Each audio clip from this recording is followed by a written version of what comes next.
चलिए तो अब हम लोग आगे वाला टेंस देखते हैं, ठीक, फ्यूचर परफेक्ट टेंस। अब हम लोग आगे चलते हैं दूसरे टेंस की तरफ, ठीक है। तो कौन सा है आपके पास? Future perfect tense. अब हम लोग जान लेते हैं इसको पहचानने का तरीका क्या है, कैसे हम लोग पहचान सकते हैं फ्यूचर परफेक्ट टेंस को। देखिए, पहचानने का तरीका ये है, जब किसी भी सेंटेंस में या किसी भी वाक्य में, वही पुराना वाला डायलॉग, किसी भी वाक्य या किसी भी सेंटेंस के लास्ट में जब चुका, चुका होगा, चुकी होगी, चुके होंगे ये आ जाए, तब जान लीजिए आपको कि फ्यूचर परफेक्ट टेंस में दिया गया है। समझ में आया? जब किसी भी वाक्य या किसी भी सेंटेंस के लास्ट में चुका होगा, चुकी होगी, चुके होंगे ये सब दिया हो, तो आप जान लीजिए कि वो फ्यूचर परफेक्ट टेंस में दिया गया है, ठीक है। तो इसमें सहायक क्रिया कौन सी लगती है? दो सहायक क्रियाएं, will have, shall have. Will have और शैल हैव, और मेन वर्ब की थर्ड फॉर्म लगानी होगी ट्रांसलेट करते समय। और आई बी के साथ वही सेम वाला, आई बी के साथ ये लगाना है, बाकी सबके साथ ये लगा दीजिए, ठीक। तो समझ में आ ही गया होगा भाई सब। तो चलिए अब हम देखते हैं इसके आगे कि कैसे पहचान सकते हैं अगर आपको ट्रांसलेट करना हो, क्योंकि अगर बोलना है इंग्लिश में तो ट्रांसलेट करना पड़ेगा, ऑब्वियस सी बात है, क्योंकि आप ऐसे थोड़े कर सकते हैं। It is not possible for anyone to speak it like this. So हमको चेंज करना होगा, हमको ट्रांसलेट करना होगा। अगर हमको बोलना है इंग्लिश में तो उस टाइम पे हमको चेंज करना होगा किसी भी हिंदी वाले सेंटेंस को। तो एक यहाँ पे लिखा है, मान लीजिए आपको यही बोलना है इंग्लिश में, just think that you have to speak this sentence into English. At that time how will you be able to speak it? If you know all the rules, how you have to start speaking, how you have to translate it. देखिए, इसको मान लीजिए आपको translate करना है तो क्या करना है? सबसे पहले देखिए एक टेंस में है तो चुका होगा, चुका होगा मतलब फ्यूचर में कोई काम हो चुका होगा। तुम मुंबई जा चुके होगे, वो गोवा घूम चुका होगा, वो पेरिस जा चुका होगा, तुम गाना गा चुके होगे, वो दौड़ चुका होगा, वो फिल्म देख चुका होगा। इस तरह से कोई भी चीज़ हो जो चुका होगा, इसी पे जाके ख़त्म होता है, तो आप जान लीजिए फ्यूचर परफेक्ट टेंस दिखाता है उसको, ठीक। तो बस अब क्या करना है, इसी को ट्रांसलेट करना है। देखिए इसके लास्ट में क्या है? चुका होगा, तो इसका मतलब फ्यूचर परफेक्ट टेंस है, कंफर्म। तो चलिए फिर अब सहायक क्रिया कौन सी लगानी है, वो सब दिया है उधर। अब इसको ट्रांसलेट करने के लिए पहले देखिए एक ऐसा सेंटेंस है, सिंपल है, इंट्रोगेटिव है, नेगेटिव है, कैसा? तो सिंपल वाला। तो सिंपल वाला है क्योंकि इसमें नेगेटिव नहीं है कहीं पे, और सब क्वेश्चन नहीं पूछा जा रहा है, तो सिंपल है। जब सिंपल है तो इसमें कौन सा फॉर्मूला, ये वाला लगा दीजिए बस। तो कई इसमें क्या लगाना है? सब्जेक्ट, सबसे पहले सब्जेक्ट कौन, जो काम करता है, काम कौन कर रहा है? मोहन, तो मोहन। उसके बाद विल स्टाइल में से कोई एक, विल स्टाइल में से सेम सिस्टम से जैसे पहले लगाया जाता था, तो मोहन के साथ विल लगाइए, मोहन विल। उसके बाद plus have, Mohan will have हो गया। लीजिए और आगे मेन वर्ब का थर्ड फॉर्म लगाइए, ख़त्म करना, फिनिश, फिनिश्ड। फिनिश होता है, इसी में ईडी लगाएंगे आप तो ये हो जाएगा थर्ड फॉर्म इसका, तो हो जाता है फिनिश्ड, फिनिश्ड। मोहन काम खत्म कर चुका होगा, मोहन विल हैव फिनिश्ड। उसके बाद ऑब्जेक्ट, क्या? काम, फिनिश्ड द वर्क। लीजिए हो गया काम खत्म, मोहन काम खत्म कर चुका होगा, तो Mohan will have finished the work. बस हो गया ट्रांसलेट। तो ये पहले वाला हो गया। अब इसी पे इसके बाद अगर ये वाला ट्रांसलेट करना होगा, राधा चाय बना चुकी होगी, इसको ट्रांसलेट करना होगा।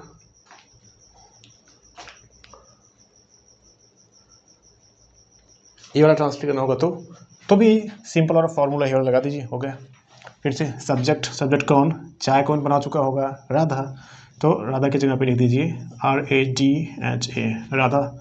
उसके बाद विल चाइल्ड में से कोई एक, तो लगाना क्या है? विल लगाना है, विल लगाना है क्योंकि IV के साथ केवल वो लगाना है, बाकी सबके साथ विल, तो विल। और इसके बाद हैव भी लगाना है, तो हैव लगा दीजिए, विल हैव।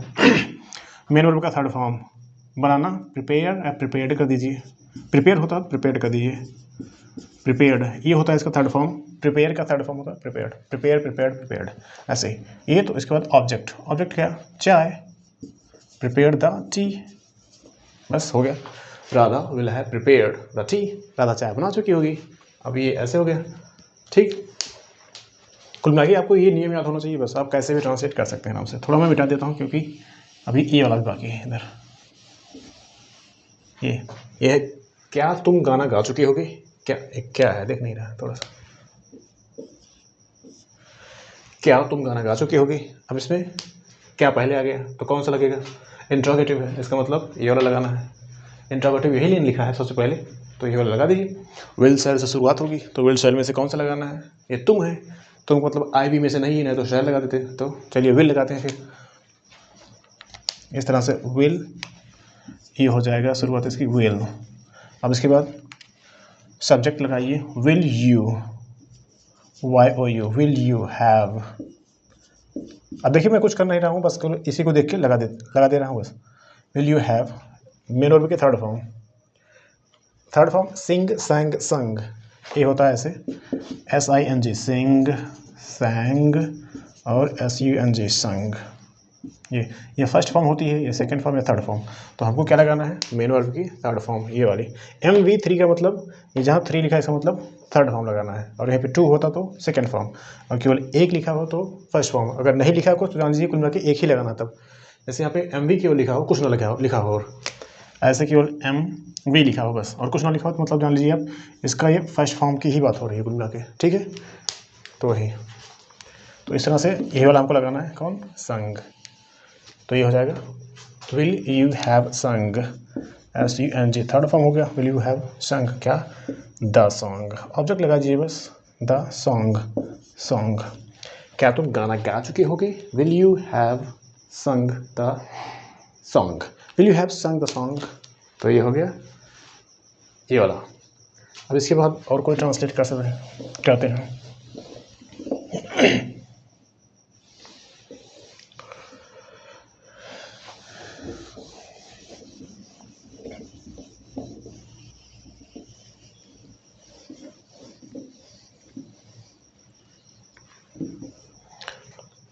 ये हो गया। अब इसी फॉरवर्ड पे सब पे देख लेते हैं एक बार, हाँ, यही वाला बना के, जो ये राधा चाय बना चुकी होगी, यही पूरा कर देते हैं एक बार, चुकी हो गई, ठीक। अब इसी में और देख लेते हैं आगे थोड़ा बढ़ा के। इसी में अगर नेगेटिव लगा दिया जाए, राधा चाय नहीं, यहीं पे राधा चाय नहीं बना चुकी होगी, तब इसको अगर ट्रांसलेट करना होगा तो कैसे ट्रांसलेट होगा, मैं आपको बता देता हूँ सब में करके, उसके बाद आप लोग कर सकते हैं आराम से। देखिए इसमें कौन सा नहीं है, तो मतलब नेगेटिव वाला लगाना है, ये वाला, ये लगा दीजिए। सब्जेक्ट सबसे पहले, तो सब्जेक्ट कौन, फिर से वही राधा, RADHA, राधा। उसके बाद विल या शैल में से कोई एक लगाना है, तो विल ही लगाना है, विल, और उसके बाद नॉट लगाइए सीधा। उसके बाद हैव, इसके बाद मेन वर्ब का थर्ड फॉर्म, प्रिपेयर्ड मैंने आपको बताया था पहले वाले में, वही प्रिपेयर्ड सब में लगाना है, प्रिपेयर्ड। उसके बाद ऑब्जेक्ट मतलब द टी, हो गया। Radha will not have prepared the T, Radha चाय नहीं बना चुकी होगी, होगा नहीं भाई, ये होगी है, होगी। तो बस, राधा चाय नहीं बना चुकी होगी, तो Radha will not have prepared the T, हो गया। अब ऐसे बनाना होगा इसको, क्या राधा चाय बना चुकी होगी, ये तो मैंने आपको बता दिया होगा इधर, यहीं पे कहीं बता दिया था, तो ये अब दोबारा क्या बताना। इसके बाद ये वाला बचा, इंट्रोगेटिव प्लस नेगेटिव, तो इसको क्या राधा चाय नहीं बना चुकी होगी, इसमें थोड़ा बढ़ा देते हैं, क्या राधा चाय नहीं बना चुकी होगी। अब इसको देख लेते हैं थोड़ा, तो इस पे कौन सा फॉर्मूला सेट करना है, इस पे ये वाला विल से फिर से शुरू होने वाला है, ये वाला इसमें लगा देना है, बस कुछ नहीं करना है।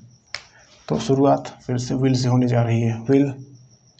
और इसके बाद सब्जेक्ट, विल सेल में से कोई एक लगाना था, तो उसके बाद सब्जेक्ट राधा, विल राधा। इसके बाद नॉट, उसके बाद हैव, प्रिपेयर्ड, फिर वही सेम चीज, द टी, हो गया।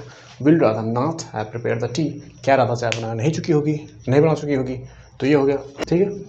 तो इसके बाद अब और कौन सा बताया जाए आपको। अब इसके बाद आगे वाले हम लोग चलते हैं प्रेजेंट फ्यूचर परफेक्ट, जो कंटिन्यूस है, लास्ट वाला टेंस। उसके बाद टेंस से फॉर शायद, उसके बाद आपको कुछ नहीं करना है, ठीक।